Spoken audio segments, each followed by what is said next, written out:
Ang hirap mag-grow sa TikTok, akala ko madali lang. Yan ang madalas ko narinig sa mga kapwa content creators. Nagsisimula tayo with so much passion. Nilagay natin yung buong puso natin dun sa video na ginawa natin. Ginalingan natin mag-edit. Pero ang ending, ang baba pa rin ng views natin. And yung followers natin hindi umaangat. Na-stuck tayo palagi sa 200 views. Pero sasabihin ko sa'yo, hindi pala talaga kasalanan ng mga content na ginagawa mo yan. Meron pala talagang formula, baka hindi mo lang na-i-apply. Dapat maging partner pala natin ang algorithm. Kasi minsan gumagawa tayo ng content, nakapokus lang tayo sa paggawa ng content, pero hindi natin nagagawang algorithm friendly siya para mag-resonate tayo sa mga viewers natin at audience. Napaka-importante pala talaga na mapahinto natin sila within 3 to 5 seconds sa pag-i-scroll. Kailangan mapanood nila ang video natin. Kasi 3 seconds, makakount lang na 1 view kapag umabot na ng 3 seconds na nanonood ang viewers mo.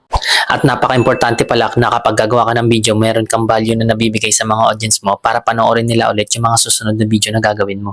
Napaka-importante pala na nag-engage sila sa video mo. Yun yung sinishare nila yung video mo, sinisave nila, nagko-comment sila at saka nila like. Kasi doon nalalaman ni algorithm na yung video mo na ginawa ay napakaganda. Kung gusto nyo pa ng mga ganitong video guys, gagawa pa tayo ng mga ganitong content guys para maintindihan natin ang algorithm ni TikTok at para makaalis tayo sa mababang views guys, no? Then guys, i-share nyo na din to, i-save at mag-comment na din kayo guys, no? And follow for more.